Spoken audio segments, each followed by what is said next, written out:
Assalamualaikum warahmatullahi wabarakatuh. Salam, Om Swastiastu, Hadil Katalino, Bacuramin Kasaruga, Besengat Kecubata, Rahayu. Kisah nyata sejarah pejuang Dayak merebut Kalimantan atau 13 pasukan payung pertama Republik Indonesia terperangkap dan ditangkap 22 November 1947 di satu gubuk di sebuah ladang di tengah hutan.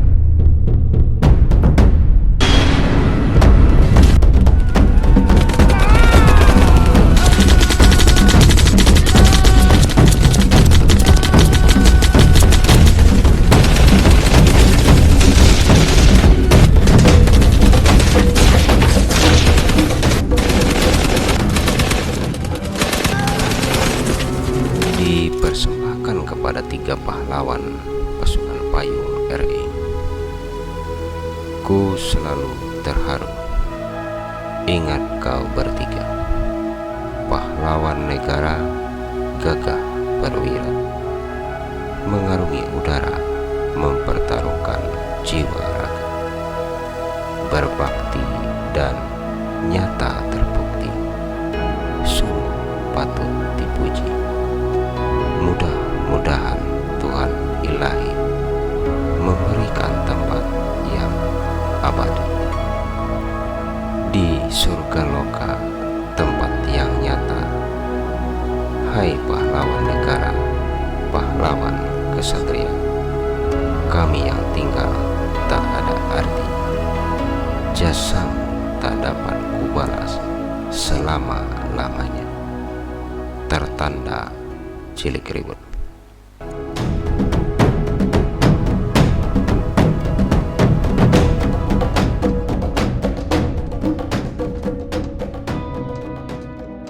Baik, untuk episode kedua kali ini, sebagai lanjutan dari kisah 13 pasukan payung Republik Indonesia pertama yang terjun ke bumi Kalimantan terdahulu, kita mulai dengan mencoba mengenang kembali Robert Bob Bribek. Dia adalah pemilik sekaligus kapten pilot pesawat RI 002 yang pada tanggal 1 Oktober 1948, hampir 1 tahun setelah mengantarkan pasukan payung pertama Republik Indonesia yang diterjunkan di Kalimantan, telah hilang bersama pesawatnya dalam penerbangan antara Tanjung Karang dan Bengkulu. Bob Bribek seorang berkebangsaan Amerika yang pada saat itu berusia sekitar 26 tahun. Semula adalah penerbang pesawat bom Predator Persia ALAS B-24 Liberator. Setelah berhenti dinas militer, ia menjadi penerbang perusahaan penerbangan Filipina. Setelah jemu dengan penerbangan berjadwal, Bob dengan beberapa orang temannya membeli sebuah pesawat kelebihan Perang Dunia II, yaitu sebuah C-47 Skytrain. Kemudian dengan pesawat yang telah dibelinya tersebut, ia menambah penghasilannya dengan melayani penerbangan charteran.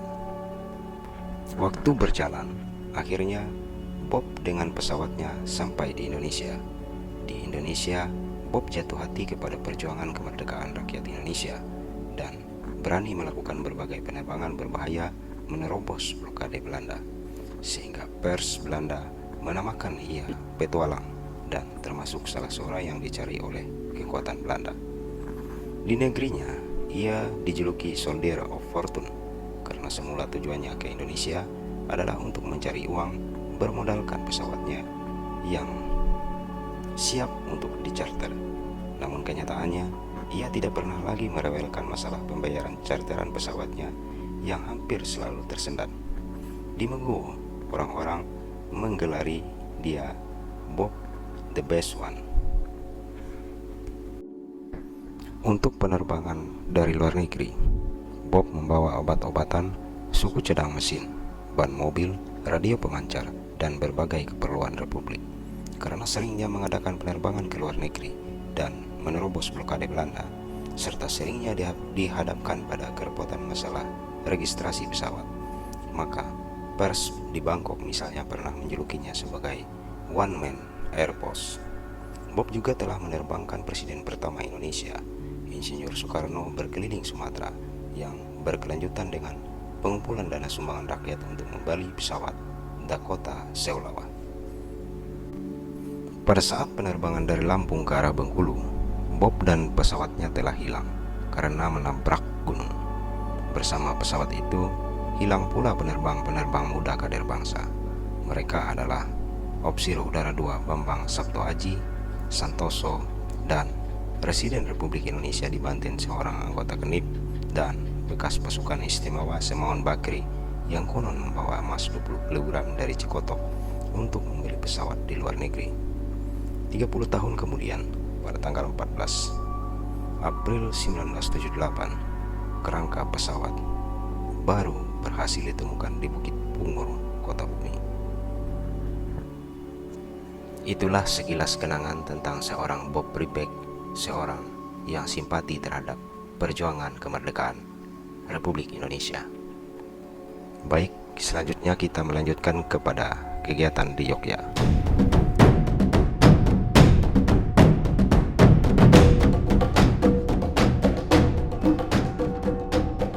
Setelah pasukan payung berhasil diterjunkan di pedalaman Kalimantan, Kesatuan MN 1001 yang bermarkas di Jalan Pakualaman nomor 2 Yogyakarta dengan harap-harap cemas menantikan komunikasi radio Kalimantan Yogyakarta yang sedang diusahakan.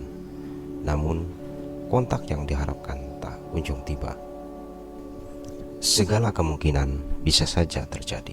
Sekalipun demikian, Mayor Cilikriwut, Komandan MN 1001, tetap berkeyakinan bahwa pasukan payung yang telah diterjunkan di pedalaman Kalimantan, walaupun hingga batas waktu terakhir belum mengadakan kontak dengan Yogyakarta, namun mereka masih hidup.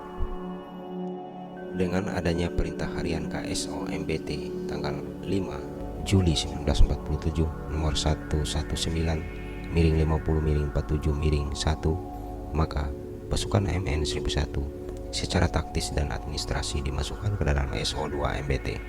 Kemudian dengan adanya perintah harian PBAP tanggal 6 Desember 1947 nomor 232/PB/47/1, Mayor Cilikriwut, Komandan MN 1001 MBT, diperintahkan untuk membentuk TNI di Kalimantan, baik bersifat batalion maupun resimen, dengan maksud untuk mempersatukan perjuangan yang ada di Kalimantan.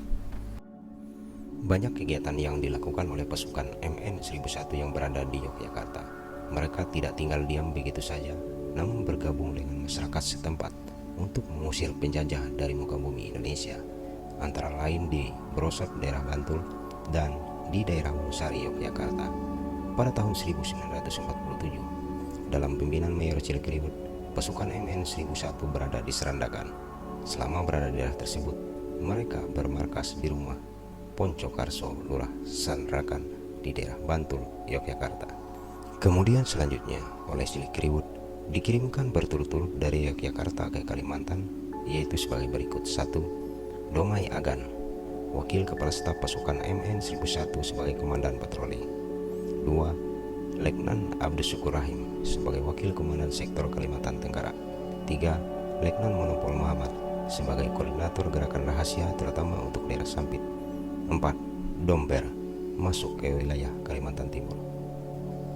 Saat itu telah ada suatu kesepakatan bahwa gerakan-gerakan yang dilakukan di daerah pendudukan Belanda di Kalimantan dikoordinir oleh Mayor Cilikriwut, sedangkan di luar daerah pendudukan Belanda dikoordinir oleh Mayor Udara Muharto dan Budi Harjo sampai 27 Desember 1949.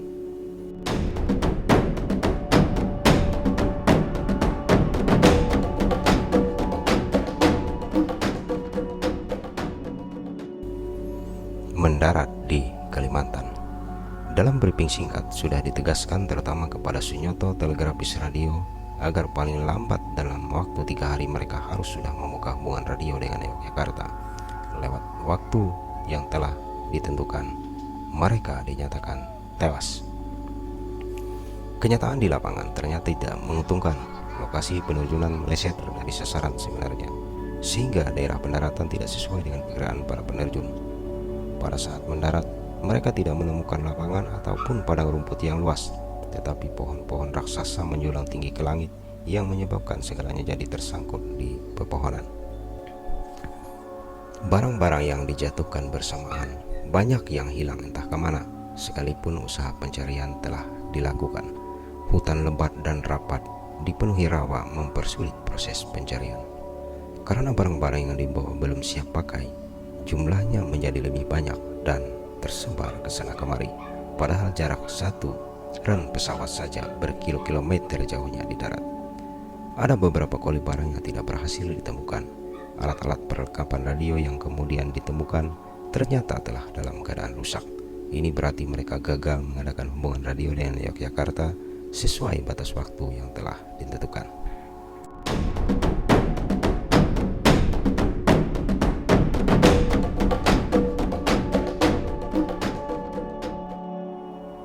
Cibitak, penerjun yang mendapat nomor urut pertama, menceritakan pengalamannya saat itu, di mana perasaan cemasnya saat terjun diganti rasa gembira yang luar biasa karena mampu terayun-ayun di udara ketika parasutnya berhasil terbuka sempurna.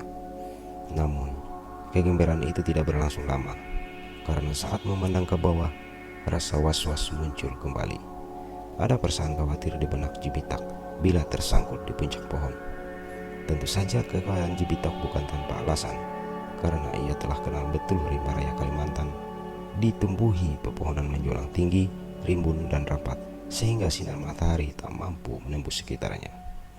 Rupanya apa yang dikhawatirkan Cibitak menjadi kenyataan. Celakanya lagi, Cibitak tersangkut di salah satu pohon yang tertinggi di antara pohon-pohon yang ada, dan payungnya tersangkut di ujung rimbunan dedaunan, menyebabkan posisi Cibitak yang sudah sulit menjadi semakin sulit karena ia bergelantungan di bagian luar pohon tersebut.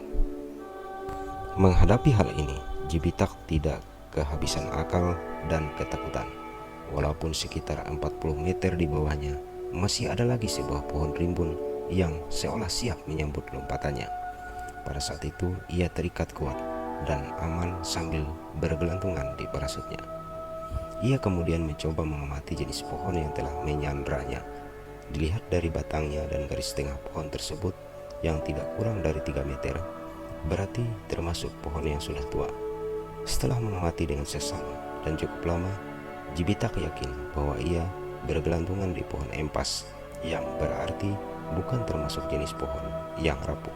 Perlahan-lahan sambil tetap terayun-ayun, ia mencoba membuka sepatu larsnya. Kemudian dengan mempergunakan tali perlengkapan yang dibawa, sepatu lars yang telah berhasil dibuka diikatkan pada tali dan dilempar ke arah tengah pohon.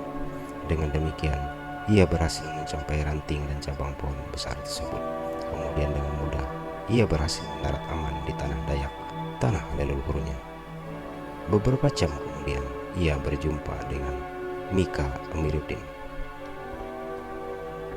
Sementara itu, M. Dahlan dan parasutnya tersangkut di antara dua pohon yang tingginya sekitar 25 meter. Selama seperempat jam, ia terayun-ayun dan kemudian dengan mengayunkan badan lebih kuat, ia berhasil mencapai batang pohon yang ukurannya lebih besar, dan dengan mudah ia mampu turun ke tanah. Sampai di bawah, Letda M. Dahlan berusaha mencari kawan-kawannya yang lain. Tiba-tiba terdengar olehnya suara gaduh, bagai orang sedang berburu.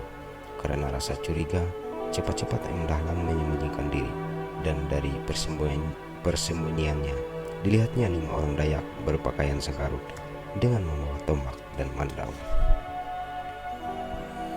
Menyaksikan hal tersebut sebagai putra Dayak yang cukup lama meninggalkan kampung halamannya, tentu saja dengan spontan Dahlan ingin menjumpai dan bercakap-cakap dengan mereka.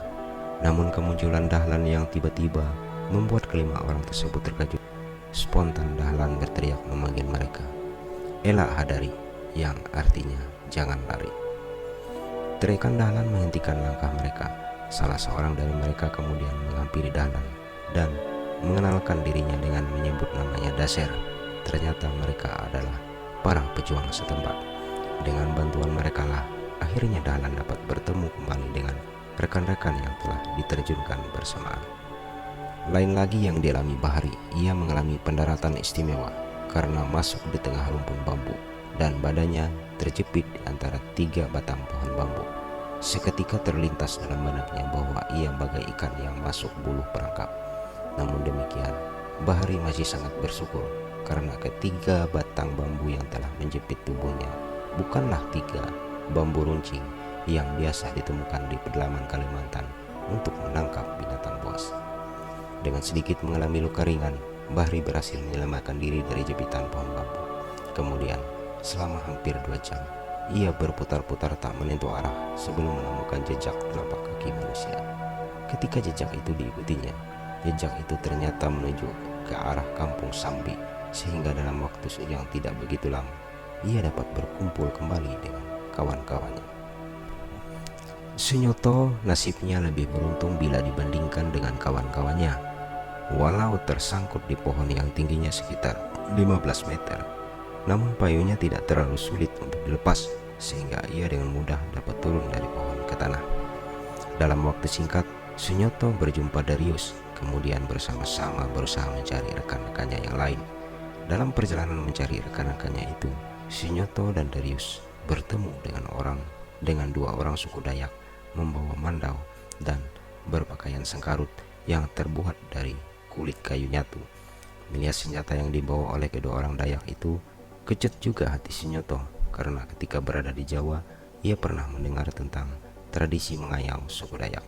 Ternyata dugaan Sunyoto meleset karena yang dijumpainya adalah pejuang setempat dan sedikit-sedikit mampu berbahasa Indonesia, bahkan mengucapkan salam kebangsaan, merdeka. Dari kedua orang itu, Sunyoto dan Darius mendapat informasi bahwa mereka berdua telah ditunggu oleh rekan lainnya di gubuk para pejuang itu. Selanjutnya, para pejuang ini baru mengetahui bahwa mereka berada di kampung Sambi setelah berkomunikasi dengan penduduk setempat. Kampung Sambi letaknya di antara Sungai Seruyan dan Kampung Arut, sebelah tenggara Panahan dan barat laut Rantau Pulut yang masing-masing berada di tepi Sungai Arut dan Sungai Seruyan. Kampung Sambi hanya dihuni oleh 12 kepala keluarga. Sekalipun berada jauh di pedalaman Kalimantan, rata-rata penduduk kampung Sambi banyak mengetahui hal-hal yang berkaitan dengan proklamasi kemerdekaan Republik Indonesia. Bertubi-tubi pertanyaan yang diajukan oleh para penduduk kepada pasukan kecil yang baru datang tersebut, diantaranya tentang keadaan Republik Indonesia, juga alasan mengapa penerjunan dilaksanakan di hutan. Apakah karena Republik ini telah kalah atau ada alasan lainnya, misalnya sengaja diterjunkan karena akan menyerang Nika. Mereka juga menanyakan mengapa penerjunan tidak langsung diadakan di Sampit saja, karena Sampit telah diduduki Belanda, dan masih banyak pertanyaan lainnya. Silih berganti mereka mengajukan pertanyaan sekitar perjuangan dan Indonesia merdeka. Dari bentuk pertanyaan mereka terlihat bahwa mereka mempunyai perhatian yang sangat besar akan perjuangan saat itu. Di lain pihak, pertanyaan-pertanyaan yang diajukan oleh penduduk setempat membuat pasukan kecil yang baru saja mendarat tersebut merasa terjepit. Di satu sisi mereka telah menerima bantuan yang tidak kecil dari penduduk setempat dan mereka merasa berkewajiban memberikan penjelasan dan memberikan jawaban untuk semua pertanyaan-pertanyaan yang diajukan oleh penduduk. Namun di sisi lain, mengingat bahwa operasi militer yang kini sedang mereka sandang adalah operasi yang sifatnya rahasia, berarti mereka harus tutup mulut. Hal ini juga dimasukkan untuk menjaga kemungkinan operasi mereka tercium oleh kaki tangan musuh. Sekalipun kewaspadaan telah ditingkatkan mengingat pesan-pesan khusus sebelum keberangkatan mereka di Yogyakarta bahwa kaki tangan musuh telah menyusup ke segala penjuru, namun tetap terasa bahwa penerjunan mereka telah tercium oleh Belanda. Oleh karena itu, langkah pertama yang mereka lakukan adalah meneliti situasi di daerah di sekitar kampung Sambi. Untuk hal ini Marawi ditugaskan menyelidiki situasi. Pada hari itu juga salah seorang penduduk datang kepada mereka dengan membawa sepucuk surat dari Marawi. Isi surat antara lain menyatakan bahwa situasi di daerah sekitar kampung Sambi aman. Namun semenjak itu Marawi bagai ditelan bumi lenyap, tak ada beritanya.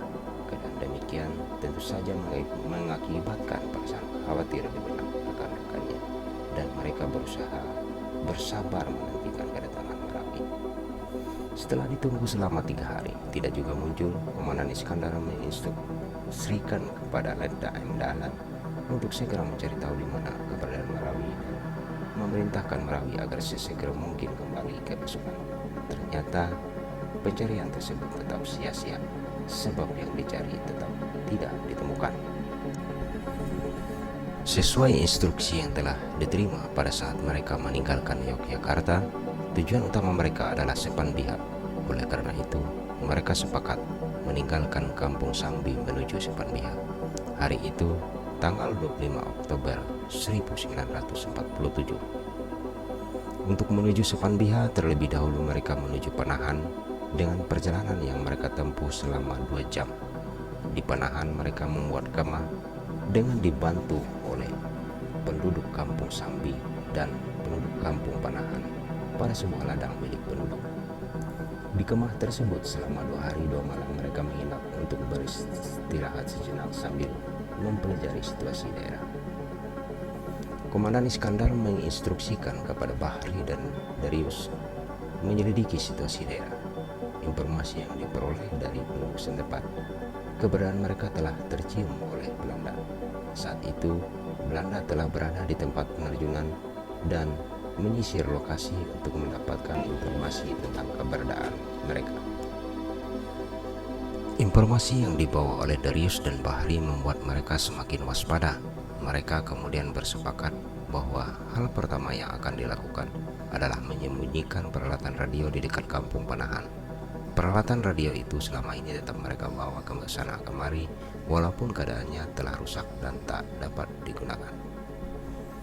Kemudian mereka menuju ke arah utara Panahan dan berjalan lagi sekitar 4 km dengan diantar oleh salah seorang penduduk setempat yang berperan sebagai penunjuk jalan. Menurut ungkapan tertulis Jagui Mahmud, salah seorang penduduk Kampung Panahan Arut, rombongan para penerjun yang dipimpin oleh Letda Udara Iskandar berjumlah 12 orang dengan diantar oleh beberapa orang penduduk Kampung Sambi yang bertugas sebagai penunjuk jalan. Para penerjun tersebut setibanya di Kampung Panahan langsung menghubungi Jagui Mahmud. Dari hasil pembicaraan di antara mereka, juga dari keterangan yang mereka perlihatkan, Jagui Mahmud mengetahui bahwa pasukan payung yang kini di hadapannya berada di bawah Komando Mayor Cilikriwut, Komandan MN 1001 mobil brigade yang kini sedang berada di Yogyakarta. Jagui Mahmud yang juga salah seorang anggota pasukan MN 1001 tentu saja memberikan bantuan semaksimal mungkin dan kerjasama mulai terjalin, mengingat bahwa Jagui Mahmud dan kawannya Anton adalah penduduk setempat yang tentu saja lebih mengetahui situasi daerah. Mereka kemudian ditugaskan untuk meneliti keadaan serta mengecek kebenaran berita bahwa penerjunan telah tercium oleh pihak musuh. Namun semenjak pergi melaksanakan tugasnya, keduanya tidak muncul kembali. Ternyata saat Jagui Mahmud dan Anton sedang melaksanakan tugas pada tanggal 28 Oktober 1947, militer Nika telah memasuki Kampung Pandang, Riam, dan Panahan untuk mengepung pasukan payung. Nika kemudian menggeledah rumah-rumah penduduk dan menangkap Jagui Mahmud dan Anton. Bahkan istri Jagui Mahmud yang baru saja melahirkan juga ikut ditangkap. Saat ditangkap, Jagui Mahmud diinterogasi langsung oleh Komandan Nika. Karena rapatnya Jagui Mahmud menutup mulut, maka tak ada satupun informasi yang diperoleh Nika, menyebabkan ia menerima perlakuan kasar. Jagui Mahmud tidak gentar hingga Nika kehabisan akal dan membawanya milir menuju Pangkalan Bun dan ditahan di rumah polisi militer Nika selama 25 hari. Tentu saja, selama dalam penahanan perlakuan kasar tak henti-hentinya diterima Jagui Mahmud. Mungkin dengan maksud menjebak, Jagui Mahmud kemudian dilepaskan dan dipulangkan ke kampung halamannya di Panahan. Ia dilepas selama 7 hari, tetapi jebakan Nika tidak membawa hasil sehingga tepat pada hari ke-7, kembali Jagui Mahmud ditangkap. Kali ini bahkan ikut ditangkap beberapa orang sekampungnya, yaitu Bojah, Anton, Keraton, Bapak Amun mertua Jagui Mahmud, yang kemudian dipenjarakan selama 6 bulan di Pangkalan Bun.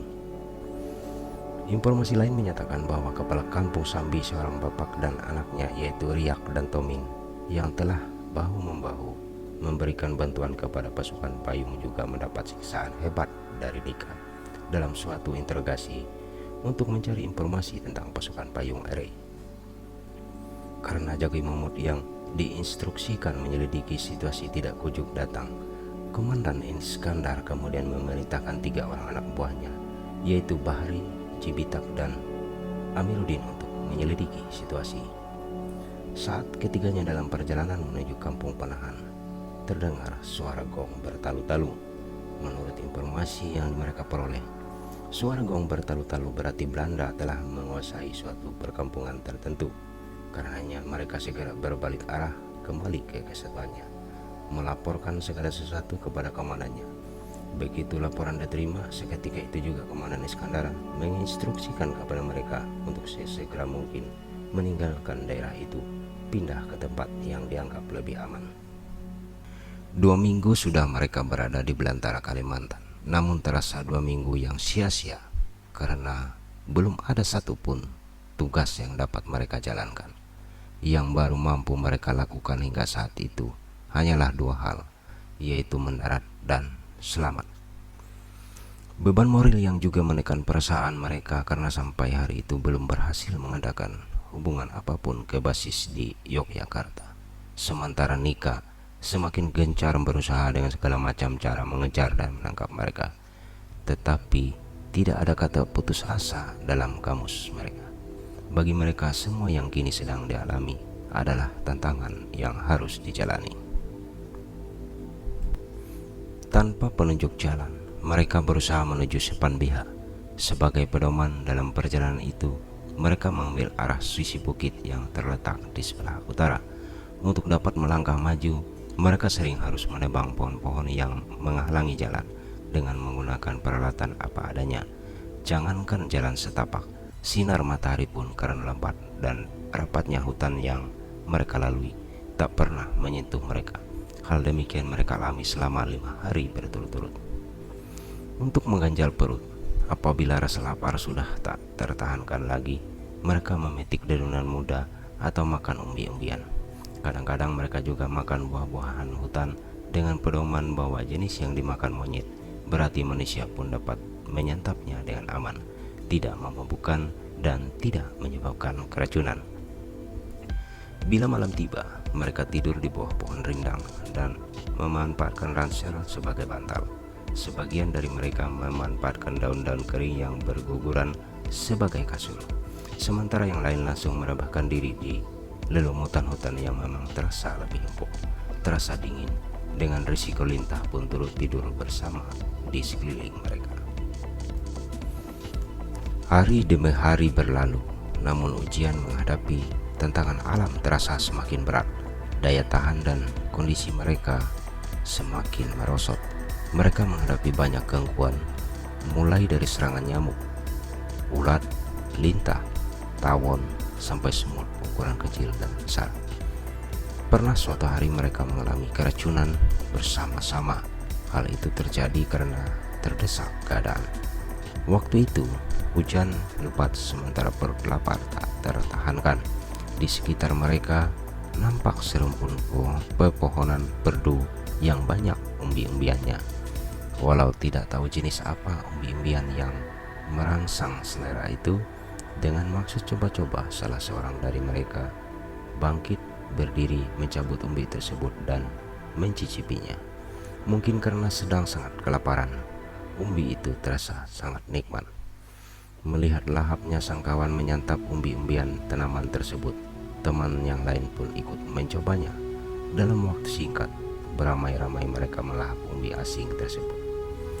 Selesai menyantap umbi, mereka duduk-duduk merenung. Saat itulah kepala mereka mulai terasa pusing, pandangan berkunang-kunang, kemudian mereka pun muntah-muntah. Rupanya umbi yang telah mereka santap itu mengandung racun. Tetapi untunglah hal tersebut tidak sampai merenggut nyawa mereka. Kehujanan di hutan, sementara pakaian basah menjadi kering di badan, makan seadanya, istirahat tak menentu, membuat kondisi mereka semakin melemah. Jangankan membawa beban, untuk berjalan kaki pun mereka harus memaksakan diri. Karenanya dengan amat sangat terpaksa Perlengkapan-perlengkapan yang mereka bawa sedikit demi sedikit dikurangi. Memang peralatan yang mereka kurangi tidak begitu saja mereka lempar, tetapi berusaha disimpan di tempat aman. Barang-barang itu diletakkan sedemikian rupa dengan ditutupi dedaunan kering atau batang-batang pohon agar tidak mudah diketemukan oleh pihak musuh. Di samping itu mereka juga berharap suatu waktu barang-barang tersebut akan mereka ambil kembali. Sekalipun kondisi mereka sangat terasa lemah dan tak berdaya, namun senjata tetap disandang. Senjata yang berat mereka sandang bergantian, akan tetapi menyandang senjata yang berukuran besar dan berat pun terasa tidak mampu lagi mereka lakukan, sehingga dengan perasaan bersalah dan hati berat disepakati untuk menyembunyikan senjata berat tersebut di tempat yang dianggap aman. Hal yang sama juga dilakukan terhadap pedang-pedang samurai yang mereka bawa dari Yogyakarta. Pada saat inilah, setelah mengalami sendiri, mereka mulai mengerti dan menyadari apa sebabnya dalam cerita Gold Rush di masa Wild West di California. Orang-orang terpaksa membuang pistolnya karena terlalu lelah setelah melakukan perjalanan yang jauh. Sementara itu, sepatu Lars yang mereka gunakan tampaknya kalah bersaing dengan alam. Sepatu itu robek di sana-sini dan bentuknya sudah tidak menyerupai sepatu lagi. Jalan keluarnya sepatu dilepas dan dibuang jauh-jauh sehingga kaki telanjang langsung menyentuh bumi. Saat itu mereka tidak berani membayangkan rasanya saat kaki ditempeli berpuluh-puluh lintah yang menghisap darah mereka, atau duri-duri yang harus diinjak ketika berjalan. Pasukan ini memasrahkan diri dan tetap meneruskan perjalanan.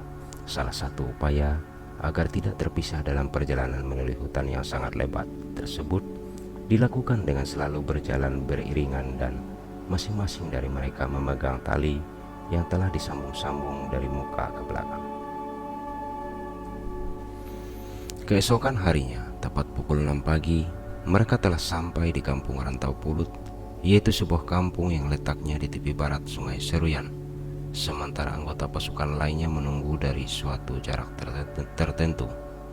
Komandan Iskandar yang didampingi Ahmad Kosasi dan Darius terlebih dahulu melakukan penyelidikan di daerah sekitar.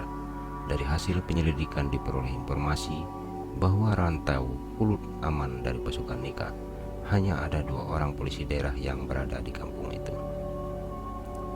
Kemudian pada pukul 11 malam mereka memasuki kampung Rantau Pulut dari arah sebelah utara, langsung menuju rumah Singa Maniki, kepala Dewan Perwakilan daerah setempat. Dalam pertemuan dengan Singa Maniki dan setelah terjadi dialog di antara mereka, Singa Maniki menyarankan kepada mereka untuk segera menyerah karena di Rantau Pulut telah ada pemerintahan federal, artinya ada pemerintahan Nika. Tentu saja mereka merasa sangat tidak enak dan tanpa basa-basi langsung meninggalkan Rantau Pulut untuk kembali masuk hutan. Di perjalanan mereka menemukan sebuah ladang lengkap dengan gubuknya, milik penduduk yang tidak diketahui siapa pemiliknya. Karena gubuk itu dalam keadaan kosong, disitulah malam itu mereka membaringkan diri untuk tidur dan beristirahat. 8 November pagi-pagi mereka meninggalkan gubuk setempat, di mana malam itu mereka telah menginap. Mereka pergi ke arah utara dengan menyusuri tepi Sungai Seruyan pada sebuah muara anak sungai. Berkat bantuan perahu yang dimiliki oleh salah seorang penduduk setempat yang bernama Ole, mereka berhasil menyeberangi sungai tersebut. Bahkan selama 2 hari mereka dilindungi, menginap dan dijamu dengan tulus oleh Ole dan keluarganya. 10 November mereka meninggalkan rumah Ole menuju kampung Pancumpa. Ole langsung bertindak sebagai petunjuk jalan untuk mengantarkan mereka ke kampung Pancumpa. Pertemuan dengan keluarga Ole mempunyai kesan tersendiri bagi mereka. Kekuatan baru serasa mereka peroleh kembali karena sebagian dari mereka dalam keadaan sakit, dan di rumah Ole mereka dapat total beristirahat. Istri Ole sendiri baru saja melahirkan. Mengingat ketulusan keluarga Ole menerima kehadiran mereka, rombongan pasukan tersebut berniat memberikan suatu kenang-kenangan kepada keluarga Oleh. Setelah dirundingkan sebentar, diputuskan celana milik Hari Hadi Sumantri diserahkan sebagai kenang-kenangan, karena hanya itulah benda yang mereka anggap paling layak untuk diberikan. Dalam perjalanan mereka sampai di tepi sungai yang lebarnya sekitar 30 meter dan sedang dalam keadaan banjir. Mengingat situasi dan kondisi yang ada, dirasa tidak mungkin bagi mereka berenang menyeberangi sungai tersebut. Mereka kemudian memutuskan untuk membuat sebuah rakit. Dengan susah payah mereka menebang kayu mahang, mengikatnya di sana sini, dan terciptalah rakit darurat buatan tangan sendiri. Hari, Sunyoto, dan Ali Akbar mendapat kehormatan dari kawan-kawannya untuk naik dan duduk di rakit. Namun selain duduk manis di atas rakit, mereka juga bertugas menjaga dan melindungi senjata yang masih mampu mereka bawa. Kawan-kawan lainnya berenang ramai-ramai di sekitar rakit sambil mendorong rakit ke seberang. Berhasil menyeberang dan selamat sampai di darat, mereka terpukau menyaksikan bahwa di sungai itu banyak buaya. Mereka sangat bersyukur kepada Tuhan karena tidak satu pun dari mereka dimangsa buaya. Nampaknya buaya-buaya yang ada di sungai itu tidak ingin menghambat perjuangan bangsa Indonesia.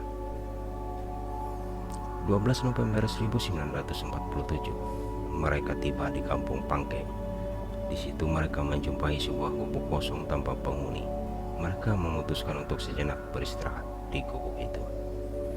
Ketika sedang asyik beristirahat, bahkan ada yang sedang pulas tertidur, pemilik gubuk datang. Ia tercengang menyaksikan gubuknya penuh sesak dihuni oleh 12 orang yang tidak dikenal. Untunglah komunikasi di antara mereka lancar, hingga pemilik gubuk langsung menampakkan kesibukannya menjamu tamu. Hidangan istimewa yang disuguhkan di gubuk tersebut ialah ubi kayu rebus dan monyet panggang. 13 November 1947, perjalanan dilanjutkan. Setelah berjalan selama 3 hari, sampailah mereka di Kampung Suma. Mereka tidak bermalam di kampung ini. Perjalanan mereka lanjutkan dengan menyusuri Sungai Suma, menumpang 2 kapal kecil, diantar langsung oleh kepala Kampung Suma sebagai penunjuk jalan. Perjalanan memakan waktu setengah hari. Berhenti di ladang penduduk dan menginap semalam. Di ladang penduduk tersebut, kepala Kampung Suma berpamitan untuk kembali ke desanya, dan rombongan pasukan oleh kepala Kampung Suma diserahkan kepada pemilik ladang. Satu malam mereka menginap di ladang itu, dan keesokan harinya ketika mereka berpamitan untuk melanjutkan perjalanan, pemilik ladang membekali mereka dengan ubi kayu rebus. Perjalanan dilanjutkan melewati hutan, berjalan kaki menuju Kampung Mojang yang terletak di pinggir Sungai Seruyan. Dalam perjalanan ini mereka jadi kocar-kacir karena mendadak diserang tawon yang jumlahnya beribu-ribu. Serangan tawon yang tak terduga berakibat badan mereka terasa meriang dan tubuh bengkak-bengkak. 21 November 1947, di Sungai Surayan, mereka bertemu dengan 2 perahu kecil yang ditumpangi oleh kepala Kampung Mojang, yaitu Albert Rasing dan Diman wakilnya. Singkat cerita, dengan menumpang 2 perahu kecil tersebut, mereka sampai di Kampung Mojang dan menginap di rumah kepala kampung. Keesokan harinya mereka mudik menuju Sungai Menahan dengan menumpang perahu kecil diantar oleh kepala Kampung Mojang, Albert Rasing. Pukul 12 siang mereka sampai pada sebuah ladang milik penduduk. Di ladang itu ada sebuah gubuk yang menurut penjelasan dari Albert Rasing, untuk sementara mereka akan aman di situ karena ladang dan gubuk itu adalah milik teman baiknya. Kemudian Albert Rasing berpamitan meninggalkan mereka untuk kembali ke Mojang dan berjanji sore hari akan datang menemui mereka lagi. Sore hari Albert Rasing menepati janjinya. Ia datang sambil membawa bahan-bahan makanan. Ia menunjukkan betapa besar perhatiannya kepada para anggota pasukan. Ia nampak sangat mengkhawatirkan keselamatan mereka, hingga tidak henti-hentinya berpesan agar selama berada di ladang, para anggota pasukan jangan pergi jauh-jauh karena di sekitar tempat tersebut banyak dijumpai selogi. Selogi adalah ranjau-ranjau yang digunakan penduduk setempat untuk menangkap babi hutan. Sepeninggal arbitrasi, para anggota pasukan tidak berkesempatan melihat-lihat situasi karena memang sebagian besar dari mereka dalam keadaan sakit, demam dan muntah-muntah. Hanya Jibitak saja yang nampak masih dalam kondisi prima.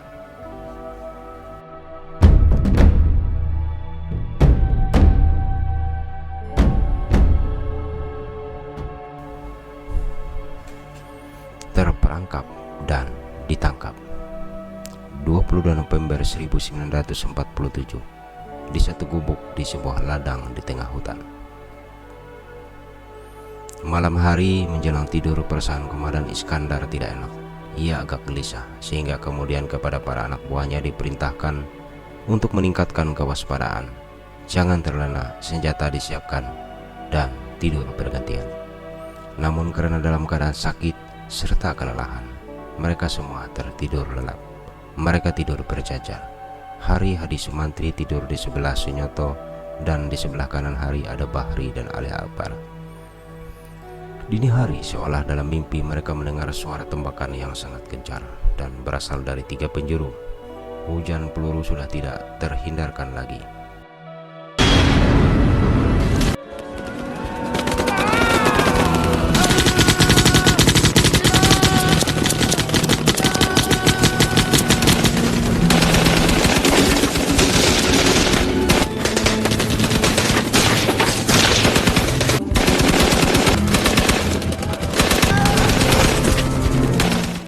Pasukan Payung terbangun dan secara refleks mengambil senjatanya masing-masing, berusaha untuk membalas tembakan itu. Namun semua sudah terlambat. Mereka telah benar-benar terkepung. Sunyoto terbangun karena Hari Hadi Sumantri, kawannya yang tidur berjajar di sebelahnya, merontak keras. Nampaknya kaki dan kepala Hari Hadi Sumantri tertembak, dan tembakan di kepalanya tepat mengenai saraf belakang kepala. Hal ini mengakibatkan Hari Hadi Sumantri bicara di luar kesadaran dan berteriak, "Halo Yogya, halo Yogya, Warjin Min Saknen." Tangan Hari nampak refleks berusaha menggapai senjata, namun ditendang oleh komandan tentara Nika. Seorang prajurit Nika telah siap mengarahkan moncong senjatanya ke arah Hari, namun sang komandan berteriak, "Dut Hem Nit." Dalam serangan meledak tersebut, Komandan Iskandar dan Ahmad Kosasi langsung tewas di tempat. Hari Hadi Sumantri terluka parah, dan tepat pada pukul 11 siang, ia menghembuskan napasnya untuk terakhir kali. Sunyoto tertangkap dan diikat pada sebuah tiang dengan kedua tangan diborgol. Sekalipun peluru telah menembus leher bagian belakang, Letda Dahlan masih sanggup dan mampu menyelamatkan diri masuk hutan bersama ketujuh rekannya.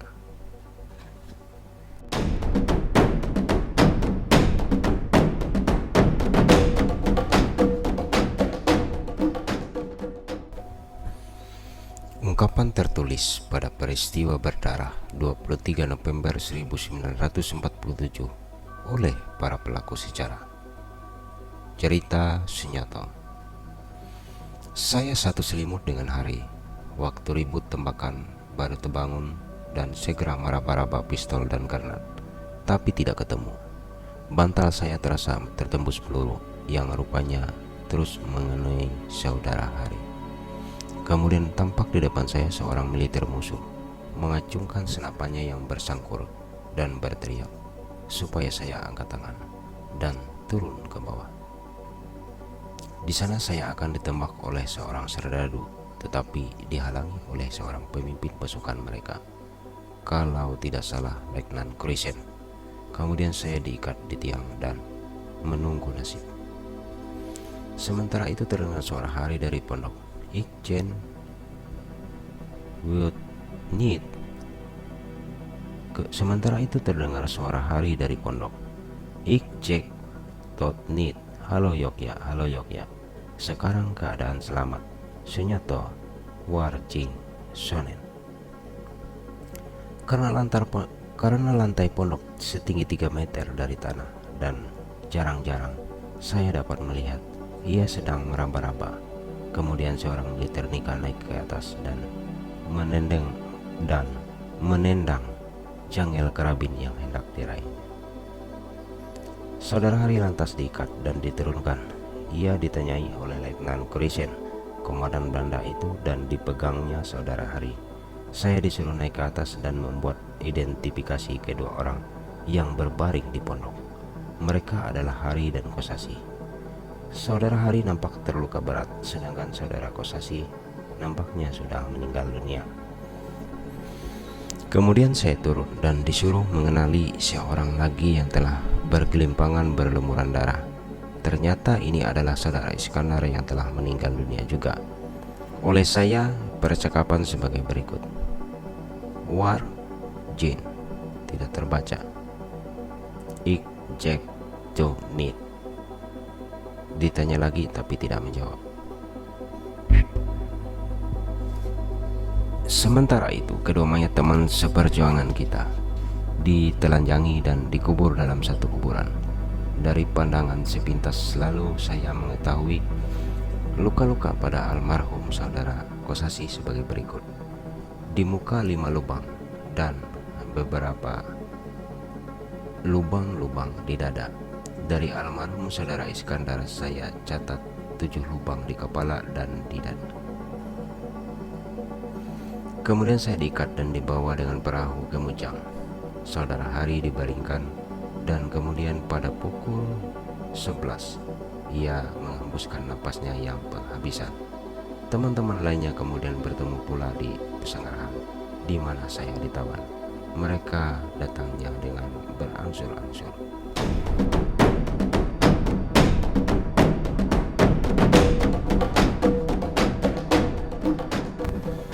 Ungkapan tertulis Darius. Tembakan pertama tidak saya dengar. Setelah mendengar bahwa ada serangan musuh, saya segera melompat keluar dengan membawa stand yang dibelit di tangan. Tapi karena gugup ketika terjun dari pondok, stand terlepas. Saya lari ke arah timur laut dengan menyusuri sungai. Selanjutnya membuat rakit dan dengan demikian dapat berjalan dengan lebih cepat. Selama 5 hari di hutan, saya kelaparan sehingga jika menemui ladang langsung mengambil ubi dengan tidak meminta permisi kepada yang punya karena takut dicurigai. Di hutan saya bertemu beruang yang sedang beranak. Untungnya saya tidak mendapat gangguan. Pada hari kelima, dalam keadaan perut keroncongan, saya memasuki pondok yang disangka kosong. Saya bermaksud tidur karena hari sudah malam. Tiba-tiba saya melihat lampu baterai di luar disertai bisikan orang. Ternyata kepala kampung yang sedang berpatroli. Ketika sedang bercakap-cakap, datanglah 4 orang militer Belanda yang langsung menangkap saya dan menyuruh masuk rumah.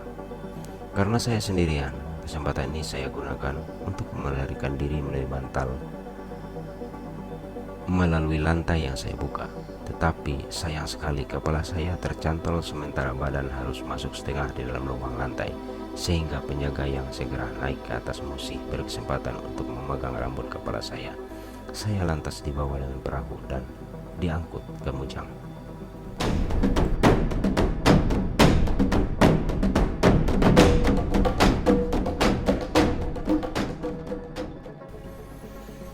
Pengalaman Bahri.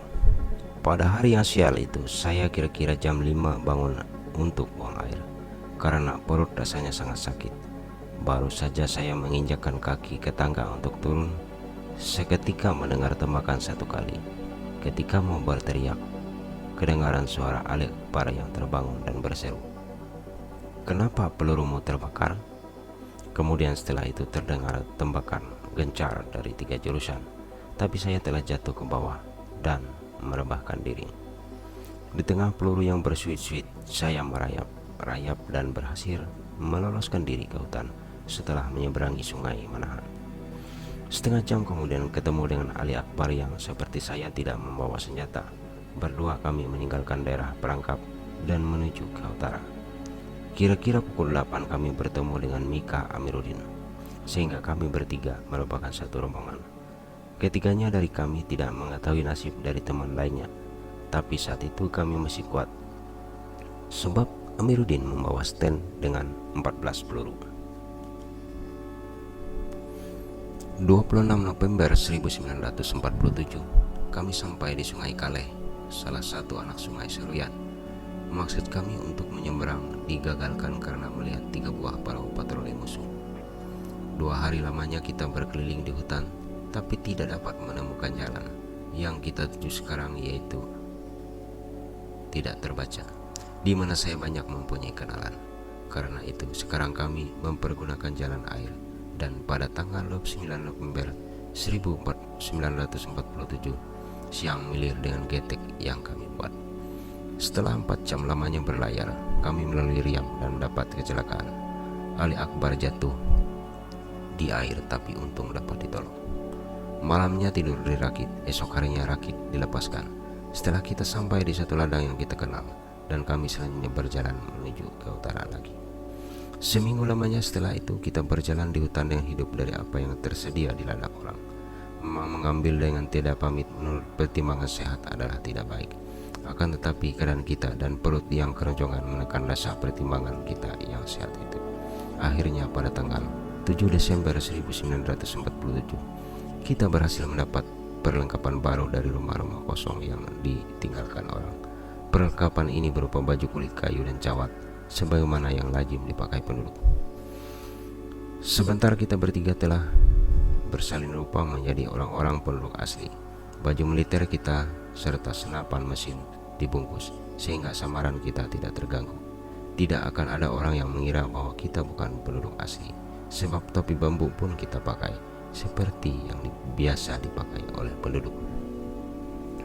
Akan tetapi dalam pada kita membuat siasat penyamaran, kita terlalu banyak mengambil risiko terhadap 2 siasat musuh, yaitu peraturan konsignering, dengan mana penduduk-penduduk tidak boleh meninggalkan kampungnya sehingga kedatangan orang-orang baru atau yang dalam perjalanan lekas dapat disinyalir. Yang kedua, pengkhianatan mereka kaki tangan musuh yang diantaranya telah menyebabkan kita masuk perangkap di Sungai Manahan. Demikianlah kita terjebak di Momojoy, di mana kepala kampungnya menyambut kami dengan segala keistimewaan, dengan segala janji yang muluk-muluk untuk menyelamatkan kita dari ancaman Belanda. Sesungguhnya istimewa jamuan nasi yang dihidangkan kepada kami, nasi kepada mana kami telah rindu, telah dapat kami makan sekenyang-kenyangnya semenjak 17 Oktober sampai kini 8 Desember belum pernah lagi kami menikmati lezatnya nasi. Istimewa pula penghormatan mereka kepada kami kepada kami bertiga dengan menyediakan satu perahu besar buat tiap-tiap orang dari kami. Dengan tiap perahu diberi pengawalan 7 orang. Buktinya, dalam satu tikungan sungai yang semula tidak kami lihat telah bersiap menghadang 4 buah perahu patroli Nika penuh dengan serdadunya bersenjatakan lengkap. Luar biasa pula sambutan Sersan Delima kepada kita. Tentara Republik berpakaian begitu. Angkat tangan, dan kami bertiga berkumpul dengan teman-teman lainnya di Mucak.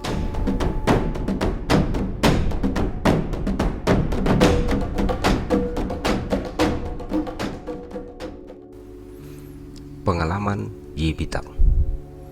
Hampir pagi pada peristiwa 23 Oktober itu, saya tertidur dengan nyenyak.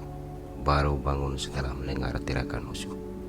Melihat Willem dan Amiruddin melompat keluar dengan menjatuhkan diri, saya menyusul.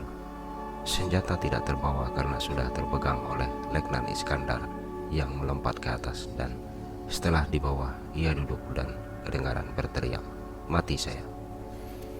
Di sekitar keninya darah bercucuran. Saya tertegun. Mau membawanya ada temakan kencar, mau meninggalkannya hati tidak enak. Karena itu usaha pertama ialah melindungi diri. Saya masuk rumpun bambu, bersembunyi di bawah sebatang pohon yang tumbang sambil bertiarap, dengan masih mendapat pemandangan kepada Letnan Iskandar yang berbaring tidak bergerak. Setelah temakan berhenti, tampak Belanda-Belanda menghampiri saudara Iskandar. Di antaranya tampak pula Singa Maliki, kepala kampung Mojang, Mantri Polisi Ahmad yang sekarang menjadi Wedana Purjahu, dan Letnan Kurisen. Beberapa orang penduduk disuruh mengubur mayat-mayat yang ternyata ialah saudara Iskandar dan saudara Ahmad Kosasi. Kedua jenazah ini sebelumnya ditelanjangi dahulu. Kira-kira jam 8 suasana di ladang sudah sepi karena orang pada pulang. Setelah merasa aman, baru saya keluar dan melihat-lihat bekas terjadinya peristiwa sedih ini. Setelah melihat pondok yang dirusak dan semua perbekalan diangkut, saya menggali kuburan untuk meyakinkan apa yang terjadi kepada teman-teman seperjuanganku yang telah gugur itu. Untuk menggali ini saya pergunakan sebilah bambu. Pada jenazah saudara Kosasi yang terletak di atas saudara Iskandar, saya melihat luka besar di dada, sedangkan pada saudara Iskandar tampak 2 lubang di kening. Dengan membawa kapak di tangan dan hati yang remuk redam, saya meninggalkan ladang dan berjalan ke utara untuk terus melanjutkan tugas yang telah sekali dibebankan kepada kami.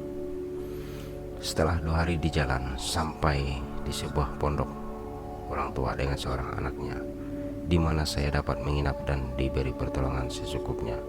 Ternyata orang tua ini adalah orang kepercayaan Mayor Cilikriwut dengan bukti surat keterangan yang dibawanya. Dengan bantuannya saya diantar dengan perahu untuk dapat menyeberangi Sungai Suruyan, agar dengan demikian dapat melanjutkan perjalanan ke Sepanbiha. Pakaian diganti dengan cangcut, sedangkan pakaian militer dibuntel. Cuma sayang aral datang melintang karena perjalanan air juga dipergunakan musuh kita. Saya tertangkap oleh patroli yang dipimpin oleh Sersan 5, dengan mana saya ditangkap dan dikumpulkan bersama kawan-kawan lainnya di Mujang.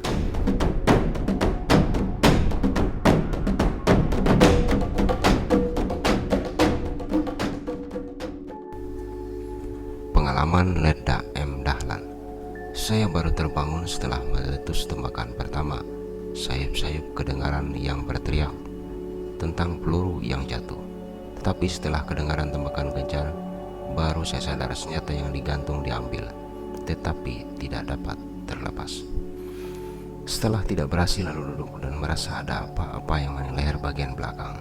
Dalam keadaan setengah pingsan, saya berzikir, kemudian sadar lagi. Mungkin karena peluru-peluru yang mendesing-desing jarak sejengkal dari kepala. Dengan berguling-guling, saya dapat keluar dari pintu, menjatuhkan diri dan merayap-rayap ke arah sungai. Masih sempat melihat mayat saudara Iskandar. Peluru-peluru terus terdengar bersihitan di sekitar badan, sehingga saya sampai di seberang sungai dan bersembunyi di bawah rumpun. Selagi merangkak-rangkak keluar bahaya, 1-2 kali terdengar tembakan, dan sementara itu kedatangan Albert Racing berteriak, "Ketun keleh menyerah, militer are. Kalian sebaiknya menyerah, militer banyak." Beberapa lamanya setelah suasana dipandang aman, baru saya berjalan dengan menuju ke sebuah bukit. Setelah berjalan kira-kira 100 meter, bertemu dengan William yang hanya berpakaian celana pendek dan baju kaos, dan langsung bertanya, "En buah ikau?" Artinya, ada yang kena kah kamu? Maksudnya kena peluru. Saya belum sempat menjawab, pun agak tidak mengerti mengapa ia bertanya demikian, sebab saya belum merasakan sakit luka apa-apa. Seketika itu terdengar tembakan lagi, sehingga kita mencari perlindungan. Lalu sama-sama berlari-larian sehingga bercerai. Kaki saya tersangkut hingga saya jatuh pingsan. Ketika sadar kembali, saya meneruskan perjalanan dan sorenya sampai di kaki bukit, di mana baju dibuang karena berbau darah busuk. Saya berpakaian seragam jonder sepatu. Malam itu terus naik bukit dan tidur di lereng. Esoknya tanggal 24 November, saya bangun dengan tidak dapat menggerakkan kepala karena terasa amat sakit. Sehari berputar-putar dan naik bukit, di mana setiap 10 langkah harus minum dari selokan karena sangat hausnya. Sorenya terasa sangat lapar karena sampai kini 2 hari perut tidak diisi makanan. Kelaparan ini memberikan kecerdikan kepada saya untuk mendekati seekor belalang dengan sangat hati-hati, yang akhirnya berhasil ditangkap dan dalam sekejap dimakan mentah-mentah sampai habis. Malamnya hujan turun dengan terus-menerus. Saya tidur di antara batu-batu dan semalam itu minum terus-menerus. Untunglah ada air di selokan. Esok harinya badan saya terasa lemah. Coba berdiri tapi tidak dapat. Terutama sendi lutut terasa lumpuh. Tetapi ingatan masih terang dan dapat melanjutkan perjalanan sambil merangkak-rangkak. Perut hanya diisi dengan daun-daunan, sedangkan air minum cukup. Hujan turun dengan derasnya lagi malam harinya, sehingga saya tertidur berlindung di bawah sebatang pohon yang tumbang. 26 November 1947. Pagi-pagi waktu bangun, di tanah tempat meletakkan kepala, melihat banyak ulat-ulat kecil. Terasa pula ulat-ulat itu berkerumun dalam luka saya di belakang leher. Kini saya tahu luka itu mulai busuk dan ulat-ulat itu berasal dari lalat. Dalam keadaan demikian, saya tetap melanjutkan perjalanan dengan berangkat. Dalam hari-hari berikutnya, keadaan saya makin payah. Jalan mulai bergeser, mulai bergesot dan sering pingsan. Luka mulai bernanah pula. 29 November 1947, saya sampai di sebuah ladang dengan tanaman jagung yang belum berbuah. Saya masuk pondok dan rebah tertidur. Entah berapa lama kemudian, tapi saya terbangun oleh suara tusukan di dinding. Ternyata tusukan bayonet yang disertai teriakan orang supaya saya keluar, jika tidak akan ditembak. Saya jawab dengan keterangan keadaan sakit dan hanya dapat duduk. 2 orang militer lalu melompat ke dalam, antaranya Sersan 5, dan dengan demikian saya kena tertawan juga.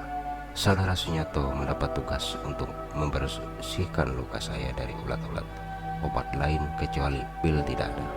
Luka tersebut baru sebulan kemudian dapat sembuh setelah saya dibawa ke Jakarta.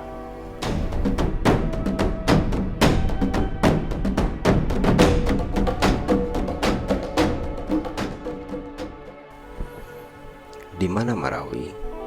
Di atas telah diungkapkan bahwa Marawi salah seorang anggota pasukan payung yang diterjunkan bersama-sama dengan teman-temannya telah menghilang bagai ditelan bumi.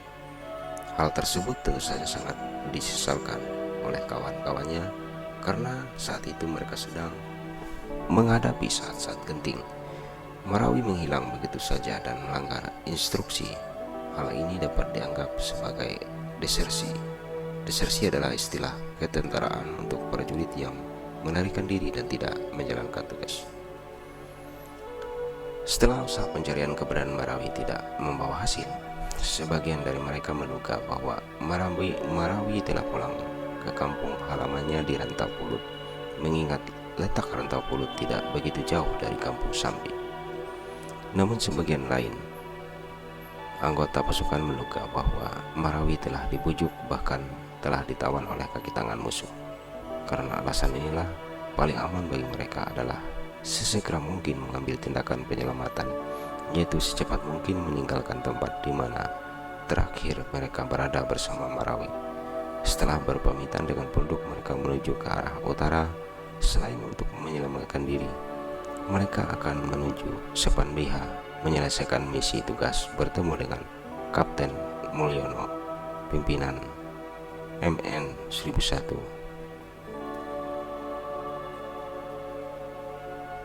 Di Sepanbiha, pimpinan gerilyawan Kalimantan di Sepanbiha.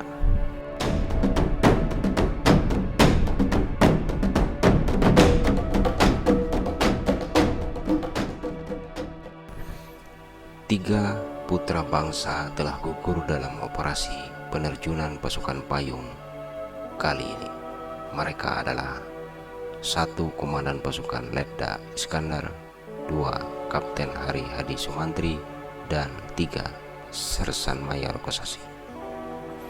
Dalam catatan harian Mayor Cilikriwut, penulis menemukan ungkapan duka, rasa hormat dan terima kasih yang telah ditulis oleh Cilikriwut dalam bentuk puisi saat pertama kali menerima berita bahwa telah gugur 3 kusuma bangsa putra Pertiwi yang merupakan anak buahnya.